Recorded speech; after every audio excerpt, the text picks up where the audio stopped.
साक्षी एक बहुत ही अच्छी लड़की थी, उसे सभी जानवरों से बहुत प्यार था। वह किसी भी जानवर को किसी तकलीफ में देखती तो उसकी मदद करती। साक्षी के घर में बहुत सारी टोकरियां थी। साक्षी उन टोकरियों को सजा कर रखती थी और उसके घर में उसने कुछ जानवर पाल रखे थे, जैसे कुत्ता, बिल्ली, खरगोश, तोता। वो अपने सभी जानवरों को उन टोकरियों में रखती और उनके साथ बहुत खेलती। साक्षी के घर को सब छोटा चिड़ियाघर कहते थे। एक दिन साक्षी बाजार जा रही थी, रास्ते में उसे बिल्कुल छोटा सा कुत्ते का बच्चा दिखाई देता है, जिसकी अभी आंखें भी नहीं खुली होती। साक्षी जल्दी से जाकर उसे उठा लेती है और कहती है, साक्षी, ये कितना प्यारा है, लेकिन इसकी माँ कहीं दिखाई नहीं दे रही। वह उस बच्चे की माँ को बहुत ढूंढती है, लेकिन उसे वह नहीं मिलती। वह उसे अपने घर ले जाती है, लेकिन उसके पास उसके लिए कोई टोकरी नहीं होती। वह उसके लिए बाजार में बहुत सारी टोकरी देखती है, लेकिन उसे कोई टोकरी पसंद नहीं आती। वह मायूस हो जाती है और घर वापस आ रही होती है। तभी उसे मंदिर के बाहर एक बहुत ही सुंदर टोकरी दिखाई देती है। साक्षी, कितनी सुंदर टोकरी है, लेकिन इसे ऐसे कौन छोड़ गया? मैं पंडित जी से पूछकर ये टोकरी घर ले जाती हूँ। साक्षी मंदिर के अंदर जाती है और पंडित जी से पूछती है, साक्षी, पंडित, क्या मैं ये टोकरी ले जाऊं? पंडित जी, हाँ बिटिया, वैसे भी यह यहाँ पड़ी ही है, पता नहीं कौन छोड़ गया। अब साक्षी वो टोकरी घर ले जाती है और उसमें छोटा सा बिस्तर लगाती है और उस बच्चे को उसमें रखती है।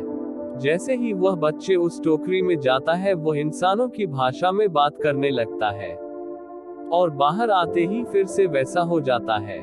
साक्षी चौंक जाती है और सोचती है, साक्षी, ये कैसी टोकरी है? एक काम करती हूँ, किसी और जानवर को इसमें डालती हूँ। साक्षी अपनी बिल्ली को उस टोकरी में रखती है। जैसे ही बिल्ली उस टोकरी में जाती है, वह भी इंसानों की भाषा में बात करने लगती है। अब साक्षी समझ जाती है कि ये टोकरी का ही कमाल है और साक्षी उस टोकरी को संभाल कर रख देती है और उस डॉगी के लिए दूसरी टोकरी तैयार करती है।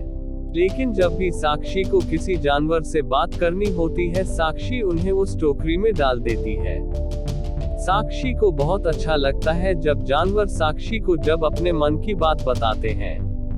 एक दिन पड़ोसी साक्षी को अपनी बिल्ली और सभी जानवरों से बात करके देखता है। वह सोचता है, साक्षी के पास जो जानवर हैं वह बोल सकते हैं। पड़ोसी, क्यों न मैं इन जानवरों को चुरा कर चिड़ियाघर में बेच दूं?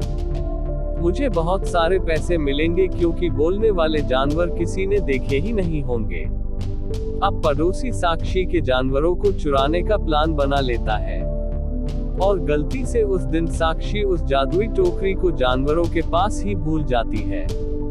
अब रात को पड़ोसी चुपके से जानवरों को चुराने के लिए आता है और जैसे ही वह जानवरों को चुराने के लिए सबसे पहले बिल्ली को हाथ लगता है, वह बिल्ली बन जाता है और उसको देखकर सारे जानवर आवाज करने लगते हैं। साक्षी भागकर वहां आती है।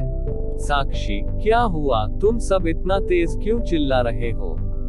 इतने में उसकी नजर दूसरी बिल्ली पर पड़ती है और साक्षी सोचती है, ये कहां से आई? वह उस बिल्ली को टोकरी में बैठाती है और उससे पूछती है, वो कौन है? पड़ोसी, मैं तुम्हारा पड़ोसी हूँ। मैं तुम्हारे जानवरों को चोरी करने आया था, लेकिन पता नहीं कैसे मैं बिल्ली बन गया। इतने में टोकरी में से आवाज आती है, यह सब मैंने किया है। साक्षी उस बिल्ली को उस टोकरी में से निकालती है और टोकरी अंदर लेकर जाती है और कहती है कि वो उस बिल्ली को फिर से इंसान बना दो। टोकरी साक्षी की बात मान जाती है और बिल्ली को वापस से इंसान बना देती है।